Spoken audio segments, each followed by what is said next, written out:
You will hear a conversation between two students about buying a used car. First, you have some time to look at questions 1 to 6.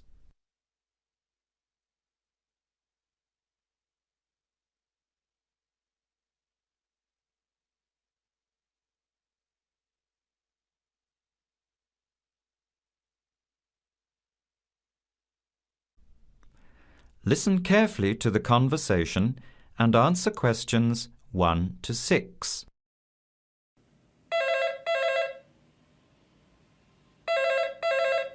Hello, Hello, can I speak to Eleanor, please? this is Eleanor speaking. Hi, my name is Jan. I'm calling about the car that was advertised on the notice board in the Student Union building. Is it still for sale? Yes, it is. Your ad says it's a 1985 Celica, in good condition. It's old, but it has been well looked after. My family has had the car for 10 years. I'm just the third owner and my mother had it before me, so we know its history. We've got all the receipts and records. It's had regular maintenance and the brakes were done last year. It runs really well but looks its age. Why are you selling it, by the way? Well, I'm going overseas next month to study. I'll be away for at least 2 years, so I have to sell it. Unfortunately, it's been a good car. You want $1,500, is that right? I was asking $2,000, but since I need to sell it quickly, I've reduced the price. Would you like to come and take it for a drive? I don't live far from the university. Yes, I'd like to have a look. What time would suit you? Any time this evening is fine. Well, I finish classes at 6 o'clock. How about straight after that? Say 6:30? Great, I'll give you directions. When you leave the main gate of the university, turn left on South Road and keep going until you get to the Grand Cinema. Take the first right, that's Princess Street. I'm at number 88 on the right. So it's 80 Princess Street. No, it's 88 Princess Street and the suburb is Parkwood. You'll see the car parked in front. It's the red one with the for sale sign on it. Okay, thanks Eleanor. I'll see you later. Bye. Before you hear the rest of the conversation, you have some time to look at questions 7 to 10.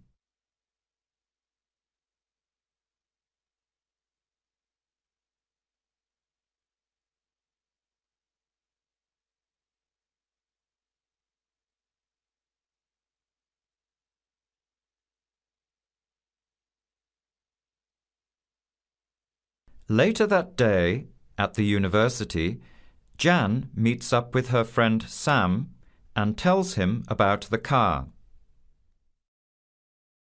Hi, Sam. Hey Jan, what's happening? I'm glad I ran into you. I've decided I have to get a car. You're gonna buy a car? Do you really need one? I'd probably still be driving except that my car broke down last year. Instead of getting another one, I just moved closer to the university and went back to riding a bike. Better for the environment, better for my health, and I save a lot of money. Did it really cost that much? Well, when you think of registration, insurance, rising petrol costs, parking plus maintenance and repairs, it adds up. I know it's going to be expensive, but I really need my own transportation. It takes half an hour by bus each way to university as it is. But now I'm working at night in the city. There's no way I want to hang around waiting for a bus late at night, then walk 3 blocks home alone. Hey, I think you've got a point there. So what kind of car are you looking at? It's an 85 Celica, same kind as I used to have. The owner's asking $1,500. That's pretty old. How many kilometres has it done? You know, I forgot to ask. I'll have to check tonight when I go to see it. Would you be able to come with me to have a look at about 6:30? Sure, I'll come, but I don't know a lot about cars. I do know one thing though. I wouldn't buy an old car without having a mechanic look at it first. That's a good idea. But won't it cost a lot? Not really. You can get a check done through the Automobile Association for $80 and it comes with a report on the condition of the car. It can save you a lot of money in the long run. I'll keep that in mind. So we have to get to Parkwood at 6:30. Do you want to take the bus? It goes straight down South Road every 15 minutes. Or maybe we could walk. I don't think it's that far. Actually, I could borrow my roommate's motorbike for an hour or so. He's working all evening in the library. Do you think he'd mind? No way. He owes me a favour or two. Okay, great. See you at 6, outside the student centre.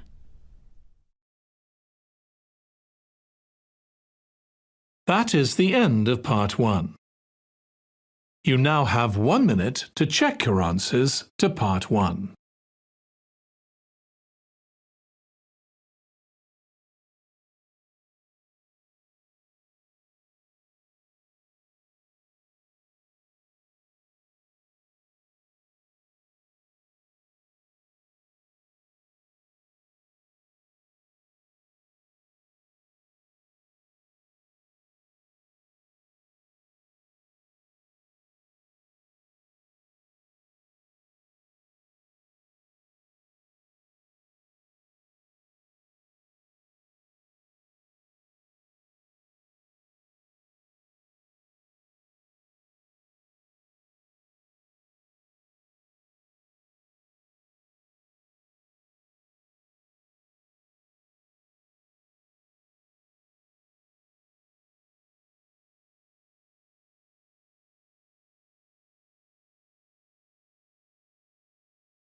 Part 2.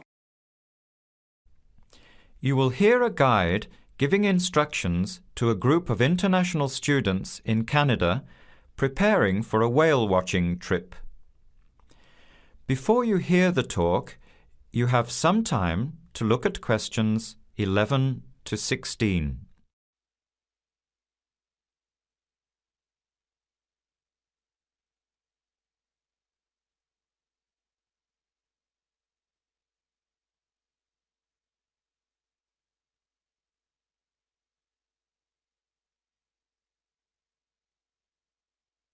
Now listen carefully to the first part of the talk and answer questions 11 to 16.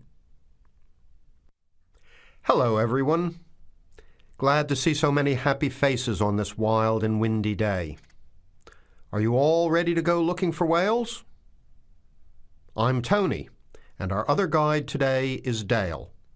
We'll be using these 2 rubber boats you see here, and our trip today will take 3 hours. In a few minutes, we'll be heading into part of the largest temperate rainforest of the Pacific Northwest. I'll show you our route on the map here. This is where we are now. We'll be leaving the sheltered bay and heading out across the mouth of the bay toward the open water. As you know, last night there were strong winds in the area, so we can't go out into the ocean as we had planned. Near the mouth, the water will be quite rough. That's where we are most likely to spot orcas, or killer whales as they are also called. After crossing the mouth of the bay, we'll enter the calmer, shallower waters. This is where you look for gray whales. Then we will continue up this narrow inlet close to the shore. You will have a great view of giant fir and cedar trees that have never been logged. Here is the place to watch for wildlife. You are likely to see bears along the shore and eagles in the sky overhead. Right at the back of the inlet here are the hot springs where we will be stopping for an hour. You can have a soothing soak in bubbling hot water before the return trip. I'll tell you a little bit about the whales now because with the noise of the wind and the engine, you won't be able to hear much out there. As we head out in the boat, we will probably see dolphins first. They are a gray color and quite small, 1 to 2 meters long. They will swim right beside the boat, racing along and sometimes jumping out of the water just ahead of us. They swim very fast, and they are playful and curious. They're really fun to watch. The next ones we'll see are orcas, or killer whales, which are actually members of the dolphin family. They are 7 to 8 meters long, very fast, and they have sharp teeth. Some stay in these waters all year round. We identify them by the distinctive black and white color. They feed mainly on salmon in these waters, but the orca diet can include seabirds, seals, dolphins, and other mammals. They can be fierce hunters, and this is why they are called killer whales. We should start watching for them as soon as we get out toward open water. We're likely to spot the orcas from a considerable distance. Watch for the black and white marking and mist spouting from the blowholes on top of their heads. Just outside the inlet is where we will probably see gray whales. The grays are migratory. They pass through here twice a year, moving from far in the north where they feed to the warm southern waters where they breed. You are very lucky today because several have been reported in the area. Unlike the orcas, grays are solitary, except when you see a mother with a calf. The gray whales are much longer and heavier than the orcas, 14 meters long and weighing up to 30 tons. The gray whales are filter feeders, gathering tiny ghost shrimp from the sand at the bottom. We recognize grays from their tail fins because each one is different. Once we find the whales, we'll come up as close as we can safely. We are allowed to approach the whales no closer than 50 meters, but that feels pretty close when you are in the presence of animals this big. You'll see mist coming out of the blowholes when they breathe out, and you'll hear a loud hiss. If we are downwind, we might even be able to smell them, a strong, fishy smell. Before the talk continues, you have some time to look at questions 17 to 20.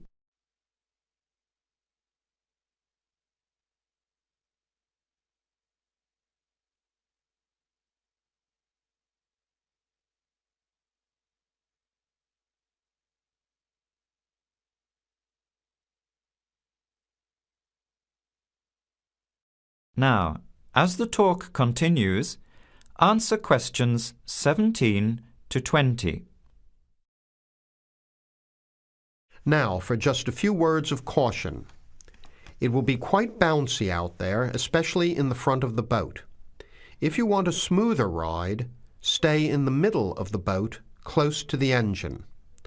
Hold on to the ropes and keep an eye on any big waves.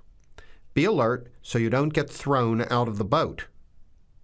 In case of an emergency, you are all wearing survival suits. They'll keep you warm and dry in or out of the water. They are bright orange for visibility. The water temperature is around 8 degrees. Without these suits, you would only last a few minutes in this cold water. With these suits, your survival time is increased dramatically. They will keep you upright in the water even if you can't swim. But we don't expect anybody to end up in the water, so don't worry. Now, are there any questions? I'm afraid of getting seasick. Right. I was just coming to that. If you think you might get seasick, take one of these patches and put it on your arm at the wrist, like this. It works on pressure points of the body and will relieve seasickness without the drowsiness you can get from pills. Are there any other questions? All right then, let's start loading up the boats. We leave in 5 minutes. That is the end of part 2. You now have 30 seconds to check your answers to part 2.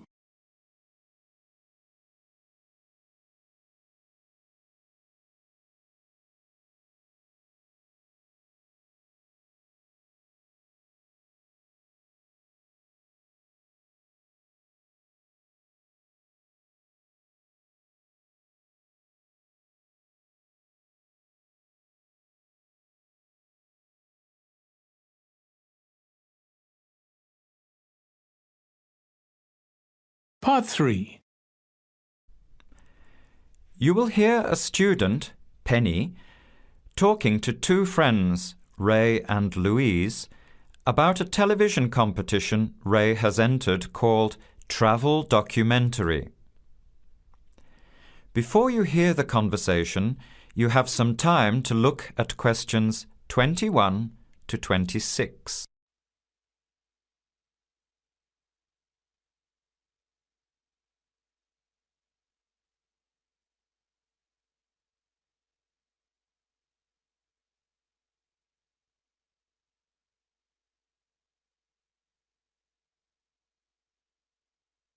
Now, listen carefully and answer questions 21 to 26. Hi, haven't seen you two in ages. What have you been up to? Hi, Penny. Ray is really excited. He's just been shortlisted for Travel Documentary. He could be off travelling around the world for 3 months. Travel documentary? What's that? You've never heard of it? Don't you watch TV? Well, actually, no, hardly ever. Especially since I've started working on my thesis. I don't have time to breathe, let alone watch TV. So what's this all about, Ray? Well, actually, it's a competition run by public TV. It involves my two great loves, travel and filmmaking. Is it that program where people are sent around the world making documentary videos? I have heard of it. Fantastic! So you've been chosen? Not yet. I'm one of 34 selected for an interview next week, so I've made it through the first cut. Yeah, there were over 200 applicants from around the country. Pretty amazing, hey? Well, I've been lucky so far. What's the next stage?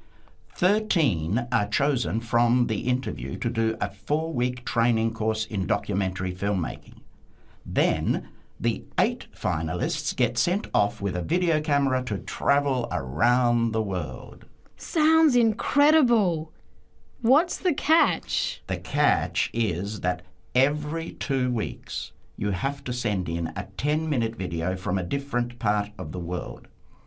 It's broadcast on TV along with the work of 3 of the other competitors and judged by a panel of experts and the TV audience. So you're under a lot of pressure. Wow, I guess so. You mean you're on television every 2 weeks? Yep, that's right. But first I have to be selected. Do you have to have any filmmaking experience to apply? Some background in photography or video making helps, but you're not supposed to be an expert. In fact, you can't apply if you've already worked in filmmaking. We all get the same 4-week course, so we start with the same skills. Can you go anywhere in the world you want? Each competitor makes up his or her own travel plans and has to get them approved. Before the conversation continues, you have some time to look at questions 27 to 30.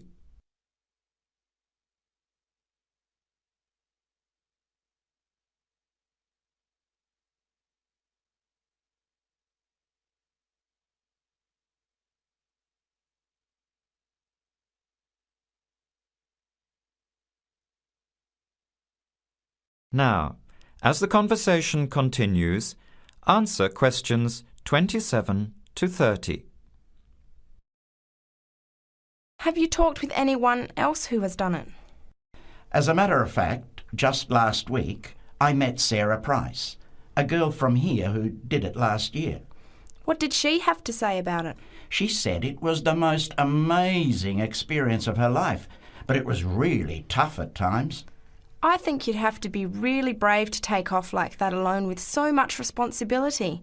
It's not like going on a holiday, is it? No. 2 weeks in a country, often where you can't speak the language, to find a story, film it, organise all the editing. Then you're off to a completely different part of the world to start all over again. Pretty exhausting, but exciting too. What a way to see the world. What about Sarah Price? Did she have any bad experiences? She said the worst part was when she got some mysterious fever in Mongolia and thought she might have to be sent home. Fortunately, it got better, but she said it was scary to feel really ill when you're alone so far away. So what made you want to apply? When I saw the program on TV a while ago, I thought, this is for me. I've always wanted to travel, but needed to work for a year before I could even think about it. Then a new series started up. I thought, now's my chance. Don't you think you'll be lonely? I don't think I'll have time to be homesick. I'm more worried about having too much to do and not enough time to get things organised. So we might be watching you on television in the next few months. I hope so, if I'm lucky. When will you know for sure? They choose the final 8 in March. A month later, you're on your way. So do you have to pay anything? Nothing. It's all paid for. Course, camera, flights, accommodation and in-country travel. The budget is pretty tight though. No extras. I sure hope you get it. Then I'll be finding time to watch at least one program on television every week. That is the end of Part 3. You now have 30 seconds to check your answers to Part 3.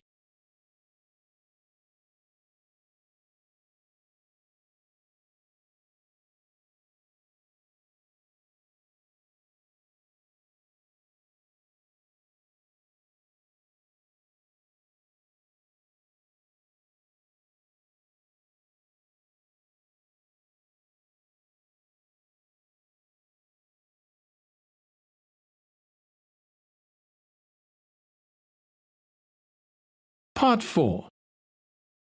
You will hear a talk given by Kate Tomalin on the history of technology. First, you have some time to look at questions 31 to 40.